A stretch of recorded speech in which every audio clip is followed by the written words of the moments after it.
Hey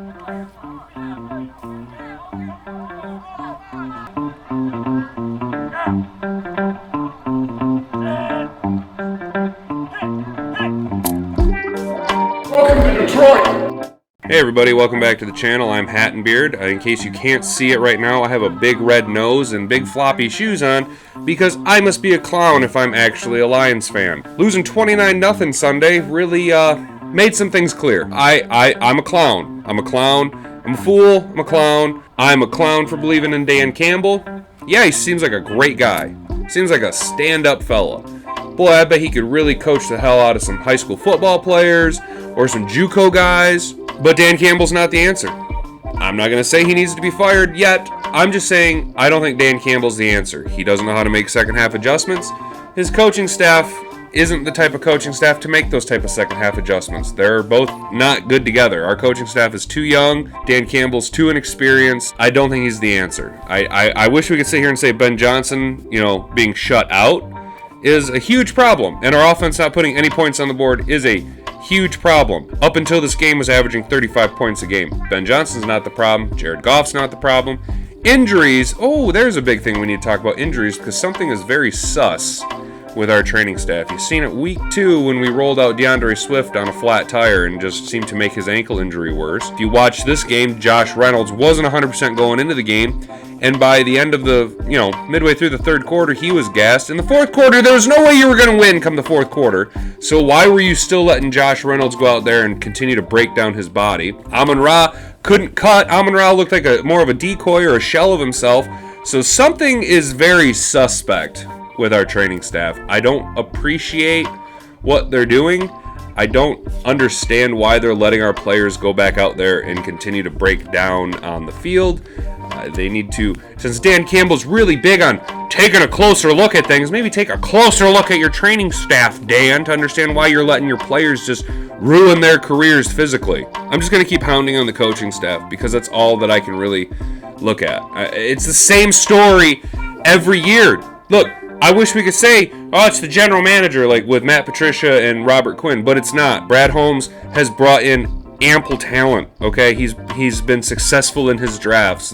I can't sit here and say the free agent market hasn't been a thing because Quinn Tricia nuked our salary cap, man. I mean, Matt Patricia and Robert Quinn made such bad financial decisions with the team that we're still paying. You realize Jelani Tavai is still on our payroll? Yeah, the Lions are still paying Jelani Tavai's contract. So I don't want to hear Brad Holmes hasn't done enough. Brad Holmes doesn't have the salary cap to go out. Well, you think they're going to go sign Christian Kirk? Yeah, that wasn't going to happen. We don't have the money for it. Instead, we signed DJ Shark. We dropped $10 million on DJ Shark. And I was happy about it, dude. Going into the season, I thought DJ Shark was going to be the answer. I was kind of confused that with signing DJ Shark, why did we go out and draft JMO? Well, now I know why. Because DJ Shark's not a good player. He can't get on the field. He can't catch passes. He's washed. He's trash. Brad Holmes isn't the problem, man. The problem is the coaching staff. Who hires a tight ends coach to be their head football coach? I get it. Dan Campbell can he can really tell a tale, man. He's a hell of a communicator. He can really rah his way through most things, but you can't rah your way through head coaching an NFL football team. If you want to look at some coaches who aren't rah guys, let's compare. Let's look at just Dan Campbell in his second year. Okay, a second year head coach who has previous head coaching experience when he was the interim head coach in Miami for a short stint. In 22 games, Dan Campbell is 4-17-1, and he's gone for it on fourth down 59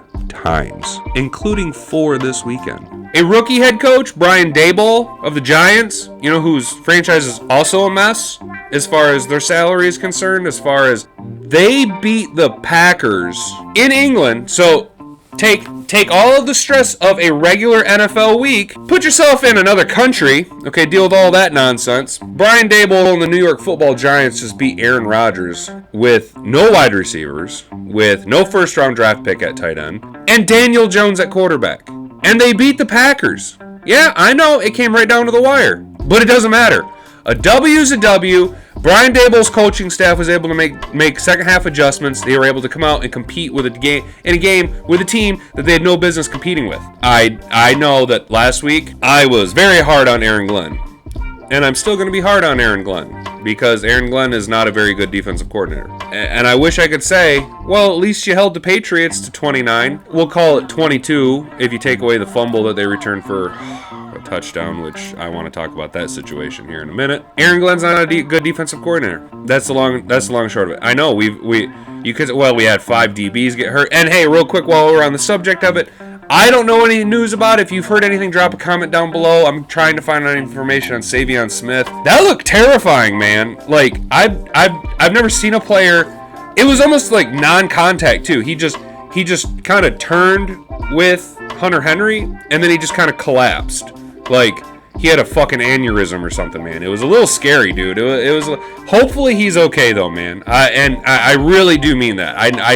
I didn't root for him. I didn't want him on the team. I wasn't high on them keeping him in the practice squad. I didn't think he was a very good DB. That being said, T's and P's, my man. T's and P's. Hopefully everything's okay with you, man. That is absolutely terrifying, and you never want to see anybody get hurt, let alone... I mean, bro, look. It looked like he died on the field. Like, legit. So hopefully he's okay. But our DBs were getting dinged up, and we had 5 of them out at one point. Just on the active roster. Not like counting Trayvon or Tracy Walker, not counting Amani Aruarie, who, I mean, it's almost a benefit now if he's out because he's so bad recently. We got no pass rush, and I mean, no Charles Harris, no nothing. Our defense is awful. Aaron Glenn, you're not the answer, man. But this conservative offense had a third-string quarterback calling the shots, and our former head coach, who is actually a defensive coordinator, is our offensive coordinator. Now, as far as the Pats' offense is concerned, just to add insult to injury, in DFS I played Damian Harris against the Lions thinking he was going to go off, right? And I played him like 80% owned on my lineups. Yep. Big brain on hat. Big brain on hat. Huge, massive brain on hat. It was the best play I've ever made. I'm so good at picking players that are going to get hurt, man. Like, don't ever take DFS advice from me. Because the guys that I pick, I'm like cursed, man. I'm like fucking cursed. Either way. I was originally talking about the Giants and Brian Daboll, and you say, oh, Hat, that's not a fair comparison. Brian Daboll's a rookie head coach. He could just be getting really lucky. Okay, well then I have 2 other coaches from the same coaching class as Dan Campbell that I can compare it to. One of them is not really a fair comparison because he has Jalen Hurts, but he knows how to utilize him. He knows how to utilize the talent at his disposal and make second half adjustments. But Nick Sirianni through 22 games. He's 14-8. He's 14-8. 14-8 through 22 games. Same number of games as Dan Campbell. 14-8. With a playoff appearance. As a rookie head coach, he made it to the playoffs. At the time, we were all saying how Jalen Hurts wasn't going to be a good quarterback. Remember that? Remember how everybody said Jalen Hurts couldn't translate to the NFL?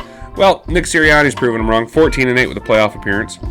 And then if you want to get to maybe a less successful head coach, still has over double the number of wins Dan Campbell does, Arthur Smith in Atlanta, whose quarterback is Marcus Mariota.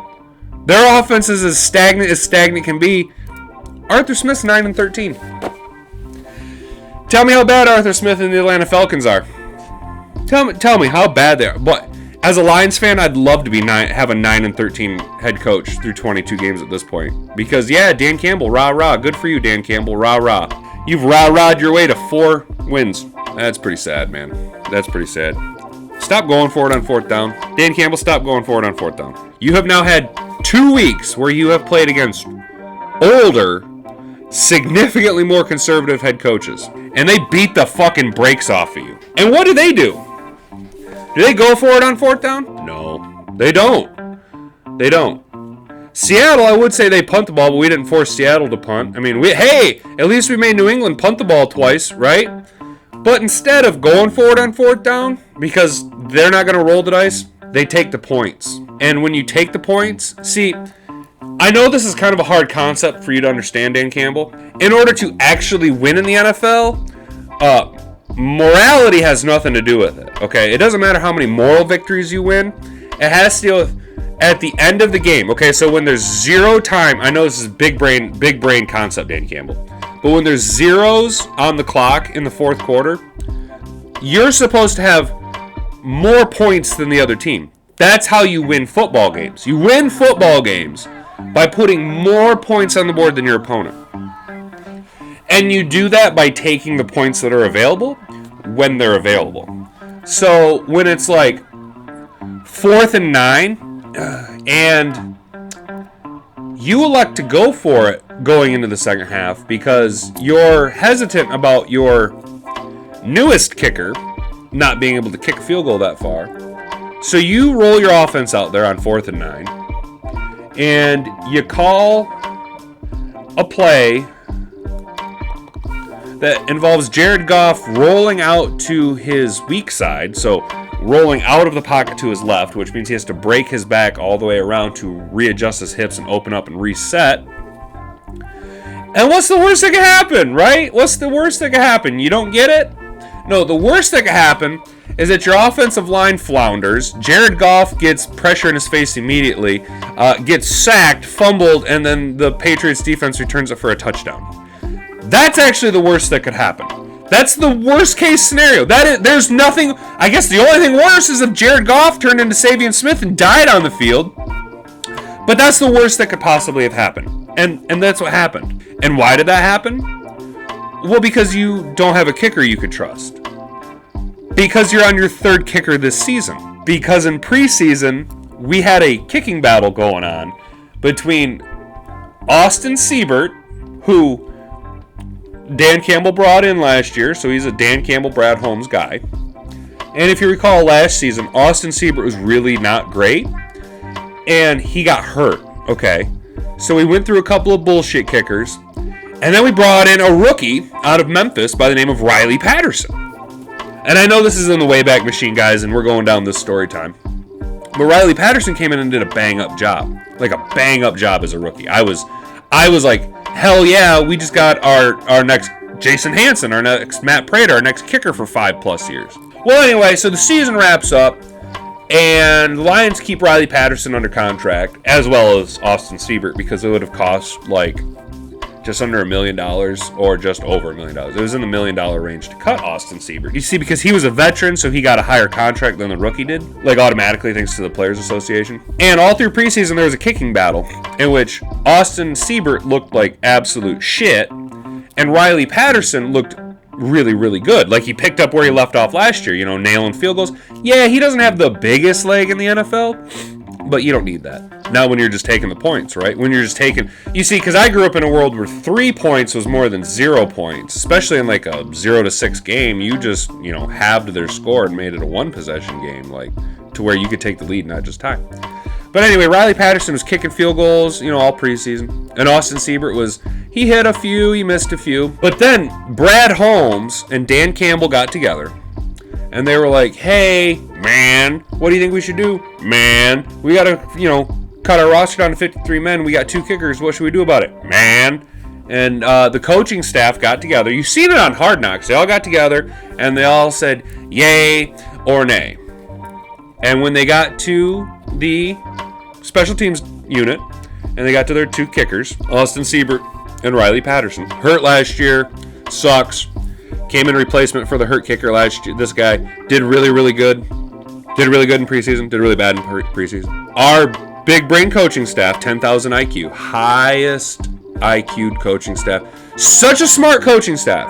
Such a smart coaching staff that they can go into Foxborough and outsmart the winningest coach in the history of the NFL. That's how big brain we are. We are such a high caliber, big brain, 10,000 IQ coaching staff that we can outfox Bill Belichick. Anyway, this really big brain coaching staff, yeah. So they were like, hey guys, let's cut Riley Patterson because